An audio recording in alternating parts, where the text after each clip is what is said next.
देखिए, दुनिया जब बड़े वर्ल्ड कप या चैंपियंस ट्रॉफी जैसे इवेंट के पास जा रही है, मैं आपको गारंटेड बोलता हूँ 8 में से 6 टीमें ऐसी होंगी जिनको 100% पता होगा कि हमने चैंपियंस ट्रॉफी में पहले मैच में किस प्लेइंग 11 से उतरना है ऑलमोस्ट। और हमें अभी यही नहीं पता हमने 4 बॉलर से खेलना है, 6 से खेलना है, ऑलराउंडर से खेलना है।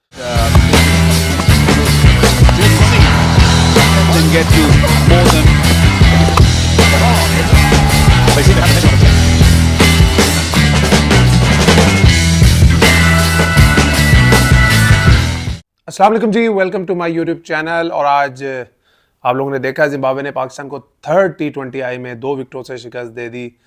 और पाकिस्तान की ये टूर पे दूसरी शिकस्त, एक पाकिस्तान वनडे भी हारा और एक T20I में पाकिस्तान को शिकस्त दी। और मुझे ऐसा लगता है कि दोनों टीमें टूर के एंड में खुश होंगी, बिकॉज पाकिस्तान ने, हमने देखा कि बड़े अरसे के बाद किसी वीकर टीम के अगेंस्ट पाकिस्तान ने अपनी जो बेंच स्ट्रेंथ है, जो डोमेस्टिक के परफॉर्मेंस है, उनको ट्राई आउट किया। ऑब्वियसली पाकिस्तान ने वनडे सीरीज़ भी जीती और T20 सीरीज़ भी जीती है। और दूसरी तरफ जिम्बाब्वे, जिनकी साइड बहुत एक हल्की साइड नज़र आती है, कोई क्वालिटी प्लेयर्स उसमें नहीं नज़र आ रहे हैं, एक्सपीरियंस प्लेयर है। सिकंदर रजा के अलावा कोई उनके पास ऐसा प्लेयर नहीं है जो इंटरनेशनली किसी लीग में जाता हो या थोड़ा बहुत भी रिकग्नाइज्ड हो। पूरी नई टीम है और उन्होंने पाकिस्तान जैसी एक बिगर टेस्ट प्लेइंग नेशन को टूर पे 6 में से 2 मैचों में शिकस्त दी। तो इस लिहाज से अगर देखा जाए तो जिम्बाब्वे भी इस टूर से बहुत खुश होगा। उन्होंने, मेरे ख्याल में उन्होंने इस टूर में ज़्यादा पाकिस्तान से हासिल किया होगा। पाकिस्तान ने बड़े अरसे बाद, हमेशा हम बात करते थे कि यार आप नए प्लेयर्स को चांस दें, specially against Zimbabwe, Netherlands, Ireland, इस तरह की टीमों के खिलाफ आप खेलते हैं तो आप अपनी जो डोमेस्टिक के परफॉर्मर्स हैं उनको अपॉर्चुनिटी दें, और वो अपॉर्चुनिटी दी गई। देखिए, ये जिम्बाब्वे की टीम है, ये जिम्बाब्वे की टीम, मैंने पिछले व्लॉग में बात की थी, एक वो टाइम था जब एंडी फ्लावर, ग्रांट फ्लावर, मरे गुडविन, ही स्ट्रीक, हेनरी ओलांगा, ये लोग खेलते थे। लेकिन जो इनकी अभी 3-4 साल पहले तक भी टीम थी, वो भी बहुत अच्छी टीम थी और अपने मुल्क में वो बड़ी से बड़ी टीमों को टक्कर देती थी। लेकिन हमने देखा जो अभी इनकी नई एक रीबिल्डिंग प्रोसेस से गुजर रही है, उनके लिमिटेड रिसोर्सेज हैं डोमेस्टिक क्रिकेट में, और इवन उनके बोर्ड के पास भी बड़े लिमिटेड एक पैसा होता है अपनी क्रिकेट को चलाने के लिए। तो उस हिसाब से देखा जाए तो उनकी टीम टोटली इनएक्सपीरियंस थी। तो पाकिस्तान को दोनों सीरीज में उनको वाइट वॉश करना चाहिए था। यहाँ से पता चलता है कि जो हमारा डोमेस्टिक का स्ट्रक्चर है, जो सिस्टम है, शायद उसमें इतनी जान नहीं है कि वो प्लेयर आते ही इंटरनेशनल क्रिकेट में, even against the weaker team like Zimbabwe, उसको कॉप अप कर सके। हमने पूरे टूर पे देखा, भले जिम्बाब्वे 4 मैच हारा, मगर उन 4 में से भी 2 मैचों में वो ऐसा ज़रूर लगे कि उन्होंने पाकिस्तान को अंडर प्रेशर किया। एंड ऑब्वियसली उनकी एक दो प्लेयरों के अलावा उनकी प्लेयर्स में इतनी एबिलिटी नहीं थी कि वो पाकिस्तान के बॉलर्स को कॉप अप करते, वरना हमने 4 मैचों में से भी 2 मैचों में देखा कि उन्होंने पाकिस्तान को काफ़ी अंडर प्रेशर किया। आज के मैच की बात कर लें तो पाकिस्तान ने पहले बैटिंग करके सिर्फ 132 रन बनाए, और साहबजादा फरहान, इन्होंने डोमेस्टिक क्रिकेट में इतने रन्स किए हैं, भले वो पेशावर से खेलें, KPK से खेलें, सुई गैस से खेलें, जहाँ पे भी खेले हमेशा रन्स करता है। लेकिन इंटरनेशनल क्रिकेट में वो लगता ही नहीं है कि ये यहाँ से बिलोंग करते हैं। इतने अंडर प्रेशर, इतनी पैथेटिक शॉट सिलेक्शन। इनको ऑस्ट्रेलिया में भी पूरा मौका दिया गया, उससे पहले न्यूजीलैंड में भी मौका दिया गया था। इस टूर पे भी भाई, आप लोगों को जब नहीं मौका मिलता तो आप लोग रोते हो कि यार हमें नेशनल टीम में मौका नहीं मिल रहा। लेकिन जब मौका मिल रहा है, आप ये तो सोचो आप किन प्लेयरों की जगह खेल रहे हो। आप बाबर आजम की जगह खेल रहे हो, कोई शहीन शाह की जगह खेल रहा है, कोई नसीम शाह की जगह खेल रहा है। तो भाई आप कुछ करोगे तो फिर ही आप टीम में रहोगे, अदरवाइज फिर आप दोबारा 2-3 साल डोमेस्टिक क्रिकेट में चले जाओगे। कामरान गुलाम को अपॉर्चुनिटी मिली, उन्होंने 2 सेंचुरियां की हैं, अब भले बाबर आजम वापस आ जाए, लेकिन वो टीम में रहेंगे। इसी तरह उमैर बिन यूसुफ की बड़ी बात होती है कि वो is technically very good player और पाकिस्तान का फ्यूचर उन्हें करार दिया जाता है। मगर मैं जब उनके डोमेस्टिक रिकॉर्ड पे जाता हूँ, यहाँ पे बड़े हमें क्रिकेट के एक्सपर्ट्स मिल जाते हैं जी, डोमेस्टिक क्रिकेट का रिकॉर्ड मैटर नहीं करता, ये नहीं करता। उनकी सिर्फ 70 मैचों में 1 सेंचुरी है। That goes on to show कि जो लिमिटेड ओवर्स क्रिकेट में, या तो उनकी शॉट सिलेक्शन का इशू है या गेम अवेयरनेस का इशू है, बिकॉज टेक्निकली तो उनमें कोई इशू नज़र नहीं आता। इज़ वेरी साउंड, बैकफुट पे बड़ा अच्छा खेलते हैं। लेकिन 70 लिस्ट ए गेम्स में, उस डोमेस्टिक स्ट्रक्चर की बात करूं जिनको हमारी आवाम में लोग बोलते हैं भाई डोमेस्टिक तो आपकी हाई बहुत हल्की, वहाँ पे जो मर्जी कर लो, उस स्ट्रक्चर में उमैर बिन यूसुफ का सिर्फ 1 सेंचुरी है लिस्ट है क्रिकेट में। उनको भी अपॉर्चुनिटी मिली, उन्होंने अच्छी झलक दिखाई 16-20 रन की। मगर देखें, जब आपको अपॉर्चुनिटी पाकिस्तान से, आप मोहम्मद रिजवान और बाबर आजम को रिप्लेस कर रहे हैं, आप कुछ ऐसा करें जैसा कामरान गुलाम ने किया, तो तब आप यहाँ पे सस्टेन कर पाएंगे। मगर आप, वरना फिर आप दोबारा डोमेस्टिक क्रिकेट के जंगल में चले जाएंगे और कोई आपको पूछने वाला नहीं होगा। अगर मैं पाकिस्तान की तरफ से देखूँ तो तैयब ताहिर को हम कह सकते हैं कि वो इस जो है सीरीज में ऐसे प्लेयर नज़र आए हैं पाकिस्तान की तरफ से कि जो एक नए प्लेयर आए और पाकिस्तान ने उनको अपॉर्चुनिटी दी। और उन्होंने शो किया कि उनके अंदर गट्स हैं कि वो इंटरनेशनल क्रिकेट में भी कुछ कर सकते हैं। और स्पेशली जो प्रॉब्लम इस वक्त पाकिस्तान की क्रिकेट में चल रही हैं और वाइट बॉल क्रिकेट में 5-6 पे खेलने वाले प्लेयरों में, वो उन्होंने शो किया कि वो उसको किसी हद तक फिलअप कर सकते हैं। सैम अयूब इस पूरे टूर पे बहुत आउटस्टैंडिंग खेले हैं, तो we are really excited to see him on South Africa tour.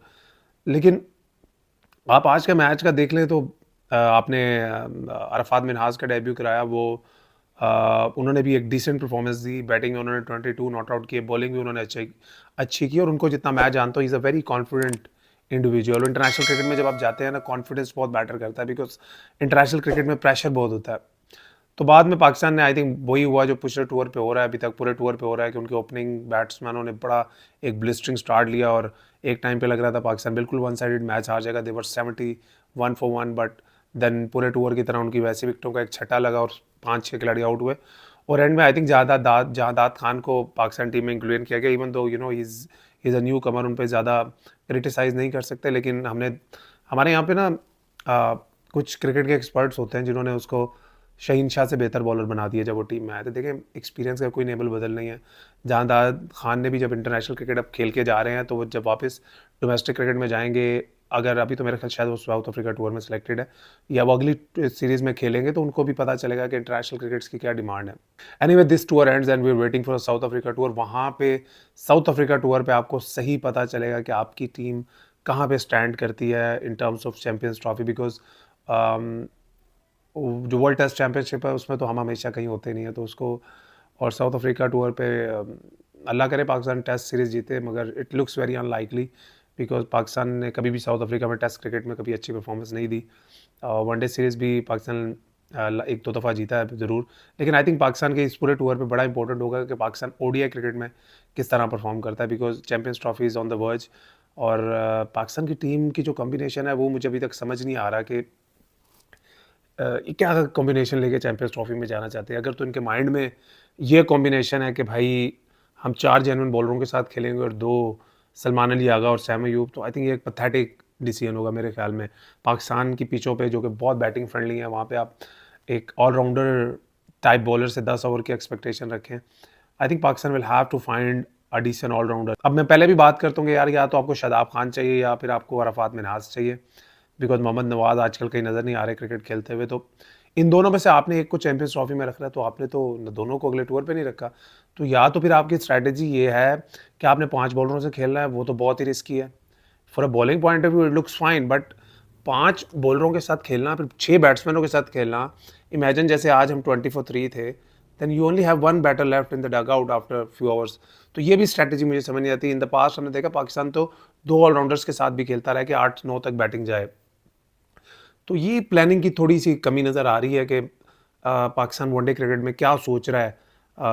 जो अभी तक नज़र आ रहा है कि इन्हीं 2 चीज़ों में से एक तरफ शायद उनका माइंड है, या तो वो 5 स्पेशलिस्ट बॉलरों के साथ जाएं, या फिर वो 4 के साथ जाएं, और जो एक बॉलर की कमी है वो आगा सलमान और सैम अयूब पूरी करें। और अगर आप देखें, डिसीजन इतने इमोशनल डिसीजन लिए जाते हैं, इतने जल्दी में डिसीजन लिए जाते हैं। जब आपने आगा सलमान को वाइट बॉल क्रिकेट का वाइस कैप्टन बनाया था, हमने तभी बात की थी कि भाई T20 क्रिकेट में तो वो गारंटेड प्लेस ही नहीं है उनकी, तो आपने उसको वाइस कैप्टन कैसे बना दिया। अब सिर्फ T20 में चूंकि जैसे वो खेले हैं, इन लोगों को भी पता चला कि यार मे बी आगा सलमान अभी इंटरनेशनली T20 में डिजर्व नहीं करते खेलना, या वो अभी उतने मे बी उनकी जगह नहीं बनती, तो उसके चक्कर में आपने उसकी ओडीआई की वाइस कैप्टनसी भी खींच ली। तो आपको पहले ही डिसीजन सोच के लेना चाहिए था। ऐसे डिसीजन होते हैं जिनकी वजह से टीम में एक तफरका बैठता है, टीम में ग्रुपिंग बनती है, कि आपने एक बंदे को जो टेस्ट क्रिकेट में बहुत अच्छा परफॉर्म कर रहा है, वनडे में वो डिसेंट परफॉर्मेंस दे रहा है, आपने उसको वाइस कैप्टन बनाया। वो he is now like a senior player in the team, is been playing for last 3-4 years.